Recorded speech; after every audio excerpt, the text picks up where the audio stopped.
চট্টগ্রামের জহুর আহমেদ চৌধুরী স্টেডিয়ামের উইকেট কি আসলে ব্যাটিং সহায়ক না, নাকি জিম্বাবুয়ের বোলিং অ্যাটাক ভয়ঙ্কর রকমের শক্তিশালী?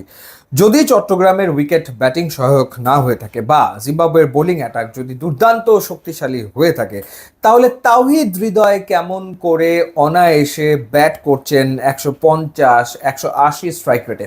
তাওহিদ হৃদয় 57 রান করেছেন 38 বলে তৃতীয় টি-20 ম্যাচে এবং 3টা 4 2টো 6 মেরেছেন, যেখানে তার স্ট্রাইক রেট ছিল 150। দ্বিতীয় টি-20তে 37 রান করেছেন 25 বলে তাওহিদ হৃদয়, 3টা 4 2টো 6 মেরেছেন, ব্যাট করেছেন 148 স্ট্রাইক রেটে।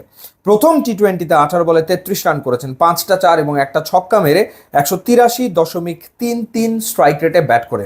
তো জিম্বাবুয়ের বিপক্ষে প্রথম 3টা টি-20তে তাওহিদ হৃদয় টি-20র ব্যাটিংটাই আসলে করেছেন, কিন্তু সেখানে আমাদের টপ অর্ডার কি করছে? লিটন কুমার দাস কিংবা Najmul Shanto. Liton Kumar Das out of form cricketer, তৃতীয় টি-20তে 3বারের চেষ্টায় তিনি আউট হয়েছেন। একই শট পরপর 3 বলে খেলতে গিয়ে শেষমেশ তিনি উইকেটটা থ্রো করে দিয়ে চলে আসছেন।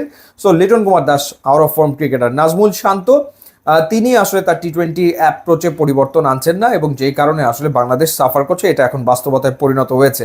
তাওহিদ হৃদয় কিভাবে করে এই ব্যাটিংটা করছেন?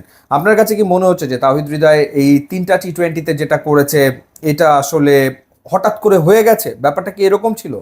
ব্যাপারটা মোটেও সেরকম ছিল না। তাওহিদ হৃদয় প্রিপেয়ার্ড হিমসেলফ, নিজেকে সে তৈরি করেছে। তার উদাহরণটা কি 2024 বিপিএল এর দিকে যদি আপনি তাকান, 14 ম্যাচে 462 রান তাওহিদ হৃদয় করেছে 38.50 গড়ে, যেখানে তার স্ট্রাইক রেট ছিল 149.51। কুমিল্লা ভিক্টোরিয়ান্সের হয়ে খেলেছেন এবং রান তোলাদের তালিকায় 2 নম্বরে তিনি ছিলেন। অর্থাৎ বিপিএল 2024-এ 149.51 স্ট্রাইক রেটে ধারাবাহিকভাবে তাওহিদ হৃদয় ব্যাট করে রান করেছেন। অর্থাৎ তিনি ব্যাপারটাকে রপ্ত করার চেষ্টা করেছেন। এটা 2024-এর ঘটনা। যদি 2023-এর বিপিএল এর উদাহরণ দেই, 2023 বিপিএল এর 13 ম্যাচে 403 রান করেছেন, 36.63 গড়, স্ট্রাইক রেট ছিল 140.41 এবং তিনি রান তোলাদের তালিকায় 3 নম্বরে ছিলেন। সো 2023 বিপিএল এ ব্যাট করেছেন 140 স্ট্রাইক রেটে, 2024 বিপিএল এ ব্যাট করেছেন 149.51 স্ট্রাইক রেটে। অর্থাৎ তিনি এই স্ট্রাইক রেটেই আসলে টি-20তে ব্যাট করে চলেছেন এবং সেই কারণেই যখন বাংলাদেশের অন্যান্য ব্যাটাররা, সেটা তানজিদ তামিম হোক কিংবা নাজমুল শান্ত হোক কিংবা লিটন দাস হোক, তারা যখন আসলে ফেল করছে, সেখানে তাওহিদ হৃদয় রান করতে পারছেন এরকম স্ট্রাইক রেটে, কারণ এই চর্চাটা তিনি করছেন, এই চর্চার ভেতরে তিনি আসলে রয়েছেন।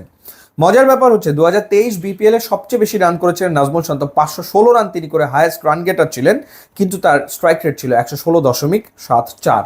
116.74। তার যে ক্যারিয়ার স্ট্রাইক রেট টি-20 ইন্টারন্যাশনালসে, সেটার খুব কাছাকাছি, 111 হচ্ছে তার ক্যারিয়ার স্ট্রাইক রেট, আর বিপিএল এ করেছেন 116.74 স্ট্রাইক রেটে। অর্থাৎ টি-20তে ব্যাটিংয়ের অ্যাপ্রোচে যে পরিবর্তনটা আনা দরকার কিংবা তাওহিদ হৃদয় যেটা আনতে সক্ষম হয়েছেন, সেটা আনতে সক্ষম হননি নাজমুল শান্ত।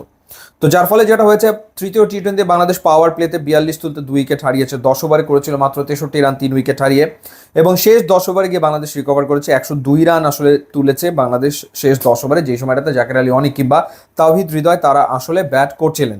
তো শেষমেশ বাংলাদেশ জিম্বাবুয়ের বিপক্ষে ম্যাচও জিতেছে, একই সাথে সিরিজ জয় কনফার্ম করেছে। 9 রানে বাংলাদেশ ম্যাচ জিতেছে এবং সিরিজ জয় নিশ্চিত আসলে হয়ে গেছে। কিন্তু টপ অর্ডার নিয়ে যে বিশাল আকারের কোয়েশ্চেন মার্ক তৈরি হয়েছে 1-2-3-এর পারফরমেন্স, এবং এই 1-2-3-এর পারফরমেন্স যদি উন্নতি না হয়, তাহলে আসলে যে বিশ্বকাপে কিছুই হবে না, ভালো কিছু করা সম্ভব হবে না, সেটা কিন্তু ডেফিনেটলি বলে দেওয়া যায়। তো সেই জায়গাটাতে আমি জানি না যে কোচিং প্যানেলে যারা আছেন তারা আসলে কি কাজটা করছেন, তারা আসলে ব্যাটারদের ব্যাটিং স্টাইলে পরিবর্তন আনতে কতটুকু ভূমিকা রাখছেন, কারণ কোনো পরিবর্তন আমাদের আসলে চোখে পড়ছে না।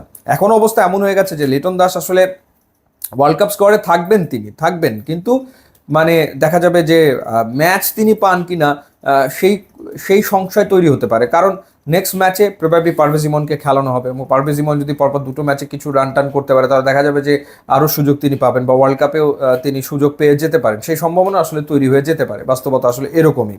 আবার সৌম্য সরকারেরও ব্যাক করার সম্ভাবনা রয়েছেন 4th and 5th টি-20 ম্যাচে। সো দেখাই যাক, বাট টপ অর্ডার নিয়ে দুশ্চিন্তা থাকছেই।